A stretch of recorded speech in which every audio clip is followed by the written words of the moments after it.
Bismillahirrahmanirrahim. Assalamualaikum warahmatullahi wabarakatuh.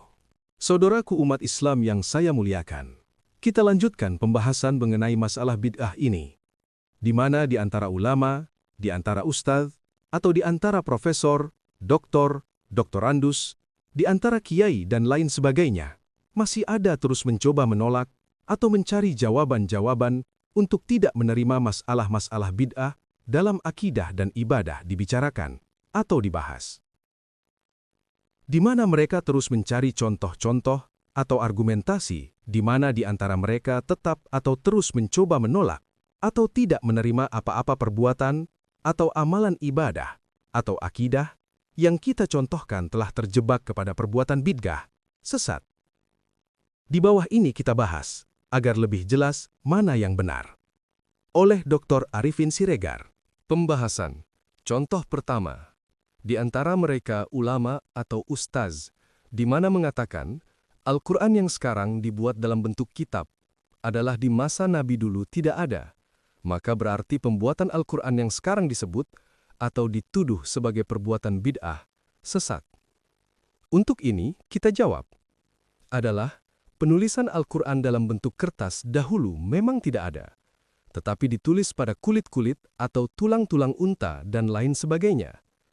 Jadi, penulisan Al-Quran dalam bentuk kertas bukan hal yang baru, di mana tulang-tulang atau kulit unta atau kertas hanya sebagai sarana atau tempat untuk penulisan ayat-ayat Al-Quran yang tetap utuh, di mana ayat-ayatnya tidak diubah.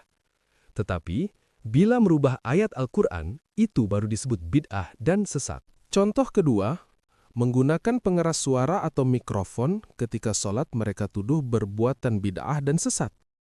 Komentar, kita jawab adalah mikrofon atau pengeras suara hanya sebagai sarana atau alat untuk menguatkan suara bacaan imam, di mana tidak ada merubah atau mengotak-atik bunyi atau isi ayat, gerakan, tata cara atau kaifiat, atau sunnah dari pelaksanaan sholat.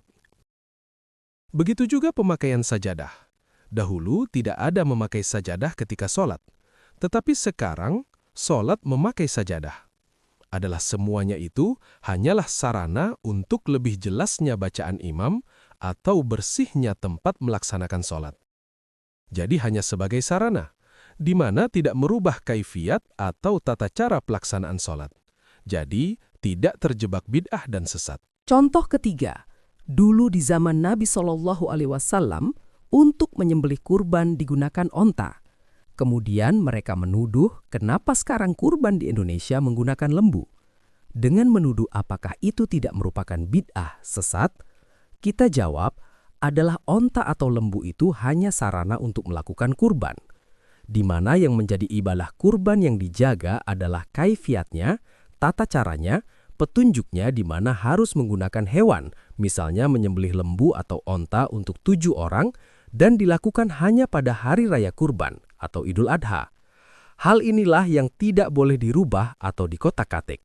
Mengubah tata cara atau kaifiat atau waktu yang telah ditetapkan oleh Nabi SAW inilah yang dianggap terjebak perbuatan bid'ah atau sesat. Di mana onta atau lembu hanya digunakan sebagai sarana untuk melakukan ibadah kurban, di mana yang menjadi ibadah kurban adalah memotong hewan-hewan sebangsa onta, misalnya lembu di Indonesia, untuk 7 orang untuk setiap 1 onta atau 1 lembu. Contoh keempat, pelaksanaan zakat di zaman Nabi SAW adalah dengan menggunakan gandum, tetapi sekarang menggunakan beras atau menggunakan uang atau emas, misalnya menggunakan uang dinar, tetapi sekarang menggunakan uang rupiah dan lain sebagainya. Ketahuilah semuanya itu merupakan sarana untuk melakukan zakat harta. Yang menjadi ibadah adalah persentase dari zakat tersebut, yaitu untuk hasil pertanian adalah 10% per tahun, untuk zakat hewan 5% per tahun, dan zakat emas 2,5% per tahun. Contoh kelima. Ada yang menuduh, kalau dulu Nabi SAW dari Madinah ke Mekah menggunakan onta untuk melaksanakan ibadah haji. Tetapi sekarang, orang dari Indonesia ke Mekah datang menggunakan pesawat terbang. Maka mereka tuduh, apakah ini merupakan perbuatan bid'ah? Untuk ini, kita jawab, adalah menggunakan merubah onta dengan pesawat. Itu tidak dianggap bid'ah, sesat. Itu hanyalah dianggap sarana untuk mencapai tempat tujuan.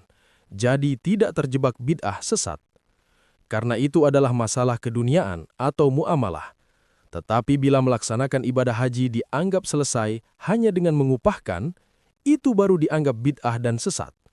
Kenapa? Jawabnya, karena ibadah haji itu dianggap sah bila tata cara pelaksanaannya lengkap, seperti petunjuk Nabi SAW. Di mana diantaranya misalnya, seseorang ketika tiba waktu hari wukuf di Arafah, tiba-tiba jatuh sakit dan opname di rumah sakit. Maka untuk melengkapi wajib atau rukun hajinya, si sakit diupayakan diangkut dari rumah sakit ke Arafah dengan helikopter dan diturunkan untuk sedikitnya misalnya 10 menit untuk wukuf, baru diangkut kembali ke rumah sakit.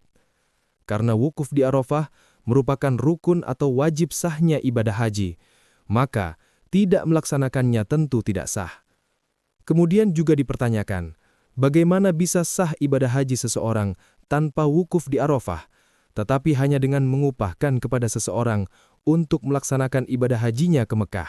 Di mana seseorang itu tetap berada di Indonesia, apalagi seseorang yang wafat dilakukan badal hajinya, padahal waktu orang ini hidup dulu dalam keadaan kaya, sehat, dan aman. Tetapi lalai menyelesaikan ibadah hajinya. Maka dituduh oleh Nabi SAW orang ini mati fasik. Menjadi pertanyaan, apakah mati fasik bisa selesaikan atau dibayar dengan badal haji 10 juta atau 20 juta? Apakah ini tidak atau merupakan pembodohan atau pembohongan kepada umat? Komentar, mungkin ada yang mempertanyakan, ada sebuah hadis dari Anas bin Malik yang menyatakan, seseorang bertanya kepada Nabi, di mana ibuku dulu pernah berniat untuk melakukan ibadah haji, tetapi kemudian ibunya sakit dan kemudian wafat. Maka orang ini bertanya kepada Nabi, apakah boleh saya menggantikan ibadah haji ibu saya? Maka jawab Nabi SAW, boleh. Adapun yang dilakukan oleh si anak bukan melakukan menyelesaikan ibadah haji ibunya, tetapi hanya sekadar kewajiban menyelesaikan niat ibunya. Dengan rujukan yang di atas, di mana seseorang sudah berada di Mekah dan jatuh sakit. Kemudian dirawat di rumah sakit, maka diwajibkan diangkat dengan helikopter untuk wukuf. Di Arafah diturunkan barang 10 menit untuk sah ibadah hajinya. Karena wukuf di Arafah merupakan rukun yang wajib dilaksanakan seseorang yang beribadah haji. Saudaraku umat Islam yang saya muliakan, dari berbagai contoh yang telah kita bahas, dapat kita pahami bahwa tidak semua hal baru dalam kehidupan termasuk bid'ah. Banyak di antaranya hanyalah sarana dalam urusan dunia dan muamalah, selama tidak mengubah tata cara, kaifiat, rukun, maupun ketentuan ibadah yang telah ditetapkan oleh Nabi. Semoga pembahasan ini dapat menambah pemahaman kita agar lebih hati-hati dalam beragama, tidak mudah menuduh, dan tidak pula meremehkan perkara ibadah. Insya Allah, pada video berikutnya akan kita lanjutkan pembahasan lain seputar bid'ah agar semakin memperjelas pemahaman kita bersama. Jika video ini bermanfaat, jangan lupa untuk like, tuliskan pendapat Anda di kolom komentar, subscribe channel ini, serta nyalakan lonceng notifikasi agar tidak ketinggalan pembahasan berikutnya. Silahkan juga share video ini agar semakin banyak yang menonton dan channel ini semakin berkembang dalam menyebarkan ilmu yang bermanfaat. Pergi ke kebun, memetik kurma, singgah sebentar, membeli kain. Pelajari agama dengan seksama, agar ibadah lurus sesuai ajaran Nabi yang mulia dan suci nan murni. Wassalamualaikum warahmatullahi wabarakatuh. Terima kasih.